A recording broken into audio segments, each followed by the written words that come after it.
Je ne sais pas si vous avez des douleurs à l'épaule, mais aujourd'hui, je suis à la physiothérapie Boisbriand pour rencontrer les différents thérapeutes qui pourraient vous aider si jamais vous avez des douleurs.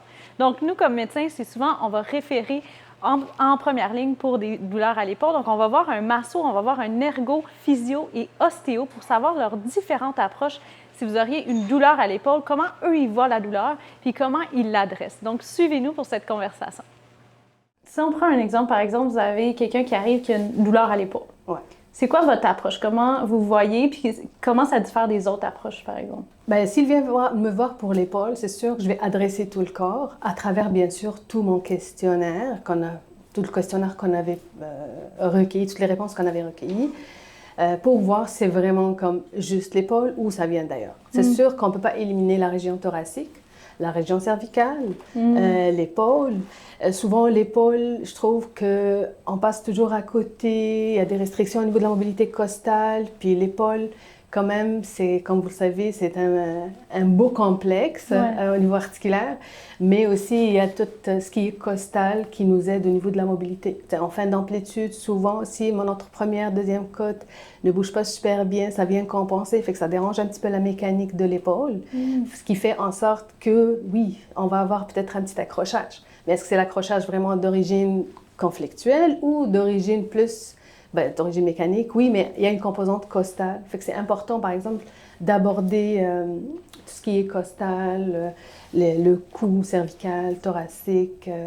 OK, mais ça, c'est intéressant parce que nous, tu vois, si on compare médecin, c'est rare qu'on va aller adresser les côtes quand on parle d'épaule. Ouais. Fait que de savoir que vous le faites, puis des fois, ça peut être la cause. Absolument. Puis comment vous l'approchez? C'est manuellement, avec une thérapie manuelle que vous venez... Absolument. Fait qu'on a des tests qu'on va faire au niveau du glissement de la côte, s'assurer que la première, deuxième côte, on va, comme la respiration par exemple, quelqu'un qui a une respiration apicale ou une respiration thoracique supérieure, il va toujours solliciter ses muscles cervicaux et justement déranger au niveau costal, le supérieur.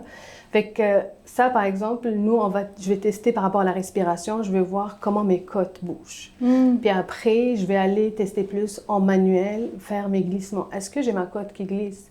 Là, je vais peut-être aider le patient à glisser la côte, puis faire le mouvement, puis on va voir la différence.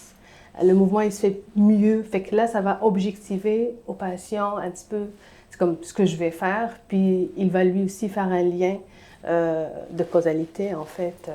Ça se peut aussi que la première côte, deuxième côte qui est restreinte, oui, ça a dérangé au niveau mécanique pendant un certain temps, puis c'est ça qui a fait que le dérangement au niveau mécanique a créé peut-être la petite irritation au niveau du tendon.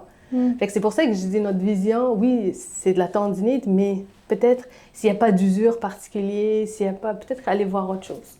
Puis une fois que vous allez voir, disons que vous faites une thérapie manuelle au niveau des côtes, vous dites, mais qu'est-ce qui fait que ça va perdurer dans le temps pour le patient? Qu'est-ce qu'il doit... Parce que j'imagine qu'il doit changer quelque chose pour pas que ça revienne tout le temps. Bien, c'est ça. C'est pour ça qu'on va aborder les habitudes de vie, on va aborder la posture au travail, selon ce qu'il fait, lui, comme travail, c'est quoi qui provoque sa douleur. Tout ça, c'est à travers notre première anamnèse, dans nos premières discussions pour justement...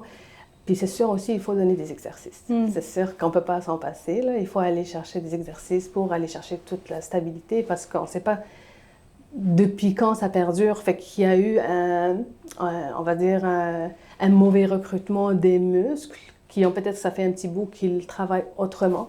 Fait que oui, corriger ça. Après, donner des exercices, ça vient vraiment compléter le tout. OK. Puis si toi, disons, tu voyais un patient qui t'arrive pour une douleur à l'épaule, que ce soit aiguë ou chronique, c'est quoi ton approche qui est différente peut-être un peu des autres approches? Bien, en gros, moi, c'est vraiment, comme j'ai dit, c'est vraiment au niveau de la fonction. Fait que mon but, c'est d'identifier dans quelles activités, quelles situations il va avoir une douleur, des symptômes douloureux dans lesquels il va persister. Donc, est-ce que c'est, par exemple, en faisant de la manutention de charge, en faisant des mouvements répétitifs, en faisant la flexion, l'abduction de l'épaule? Puis c'est avec cette analyse-là que je vais voir, en fait, je vais observer la personne bouger dans ces activités-là que j'ai identifiées comme problématiques. Puis c'est là que je vais voir qu'il y a certaines habitudes de mouvement, certaines contraintes de l'environnement qui vont faire en sorte de persister la douleur. Donc, c'est là que mes interventions vont viser à plusieurs niveaux. Premièrement, l'enseignement. Donc, je veux m'assurer que le patient il comprenne vraiment c'est quoi son diagnostic. Juste en vulgarisant très bien le diagnostic, les patients, souvent, ils comprennent bien, puis ils sont capables d'eux-mêmes identifier les facteurs qui irritent leur condition. Ouais. Fait que je trouve que c'est un aspect qui est super important. Puis ensuite, c'est l'enseignement sur comment bien utiliser le membre supérieur, par exemple. Donc, tout ce qui est l'effet de bras de levier. Donc, plus on est loin avec une charge, plus il va y avoir de tension au niveau de l'épaule. Donc, la rapprocher, etc. Donc, de modifier, d'adapter certaines activités que les patients peuvent faire. Puis, évidemment, on fait aussi des exercices spécifiques, un peu comme la physio, mais on essaie de jamais avoir les mêmes exercices pour pas qu'il y ait trop de répétitions. Donc, de ce que je comprends, peu importe la condition, on aurait besoin d'un ergothérapeute pour après, dans notre travail, notre sport, dire « Attends, je me fais-tu comme il faut parce que je ne veux pas me reblesser? » Tout à fait. Tout à fait. C'est vraiment ça. Fait que vous êtes essentiel. On est essentiel, en effet. Puis si, disons, tu reçois quelqu'un qui a une douleur à l'épaule, comme physiothérapeute, ce serait quoi ton approche? C'est sûr que ça dépend de... Ça fait combien de temps que la douleur est là. Souvent, des douleurs à l'épaule, des fois, les gens tardent à consulter. Là, fait que des douleurs à l'épaule qui persistent, je vais commencer par regarder. Tu sais, l'épaule, elle bouge tellement. Tu sais, c'est pas comme un genou là, qui plie puis qui déplie. L'épaule, elle a énormément de mouvements. Fait que je vais regarder justement tout le lien entre l'épaule puis l'omoplate.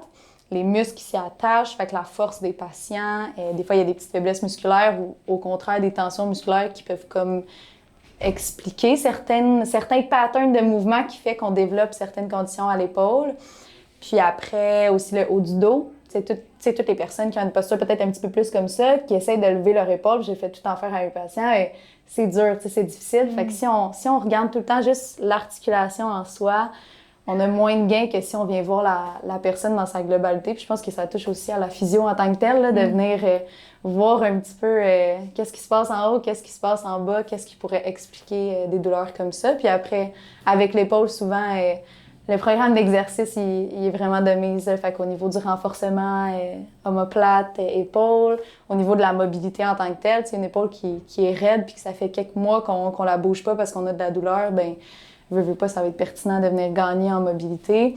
Fait que je vais leur donner des exercices. Comme je disais tantôt, moi, je vais travailler peut-être un petit peu du relâchement puis venir travailler un peu la mobilité, mais c'est tout le temps pour, comme je dis, essayer de donner un petit boost puis qu'après, eux, ils soient capables de travailler dans cette nouvelle amplitude-là qu'on a gagnée au niveau, par exemple, de lever jusqu'ici. Ils sortent d'ici, ils sont capables de lever jusqu'ici, mais là, au moins, à la maison, ils sont capables d'encore plus travailler puis de continuer tout ça. Là. Oui, puis je travaille beaucoup aussi en collaboration avec vous après une arthrodistension, les gens qui ont une capsulite. Donc, l'épaule est complètement gelée, donc on vient faire une infiltration pour créer un peu d'espace. Puis les physios, après, c'est clé pour justement gagner cette mobilité-là de l'épaule. Oui, absolument. Oui, c'est ça qu'on jasait, que justement, c'est tellement, tellement pertinent. Puis c'est primordial, là, après l'arthrodistension. Je pense que tu disais que c'était 4 heures. Entre 2 et 4 heures, parce que le truc, c'est qu'on met quelque chose qui gèle. Fait que vous avez l'opportunité d'avoir un patient qui a un peu moins mal et donc qui peut faire travailler un petit peu plus l'amplitude. Oui, exact. En disant quelqu'un vient, il y a une douleur à l'épaule, comment vous l'aborderiez? Ça dépend où. Souvent, ce que je vais faire, c'est que je vais commencer la personne couchée à plat ventre. Je vais travailler l'omoplate, je vais travailler au niveau de l'épaule, je vais travailler au niveau de la nuque, du cou. Mais je vais aussi essayer de travailler les deux extrémités de la colonne parce que j'ai réalisé avec les années d'expérience que quand on fait le travail spécifique et un petit peu plus global, il y a un meilleur impact aussi. Donc, il y a l'épaule, mais il y a tout le côté ici en avant. Donc, aller tout étirer, les muscles profonds, travailler de façon profonde aussi les bras, de façon détaillée. Vous avez remarqué que ça aidait comme à relâcher les tensions quand on n'y va pas juste cibler, mais tout ce qui est autour. Exactement. Mais en fait, ce que les gens, comme par exemple pour l'épaule, j'en ai eu des blessures et j'en travaille beaucoup, c'est que souvent les personnes sont en protection, donc bougent beaucoup moins. Et ce qu'on leur dit de ne surtout pas faire, donc c'est important de bouger.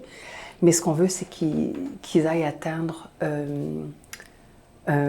l'amplitude? L'amplitude, oui, c'est le mot que je cherchais, exactement. Okay. Puis la mobilité aussi, parce que c'est une articulation tellement importante. On fait tout avec nos bras. Alors, à partir du moment où on a une blessure à l'épaule, c'est là où on se rend compte que peu importe ce qu'on fait, aller chercher une assiette dans l'armoire, se brosser les dents, soulever un enfant, masser, conduire, peu importe ce qu'on fait, on en a besoin. Ça a besoin d'être sain. Alors...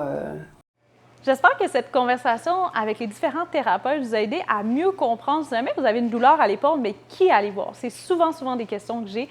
Donc, j'espère que ça a clarifié le rôle de chacun, puis qui aller voir. On voit que la majorité ils ont des approches globales, que vous pouvez aller voir différents thérapeutes, puis ça va vous aider. Donc, si jamais vous avez plus de questions sur les douleurs à l'épaule, n'hésitez pas à les mettre en commentaire.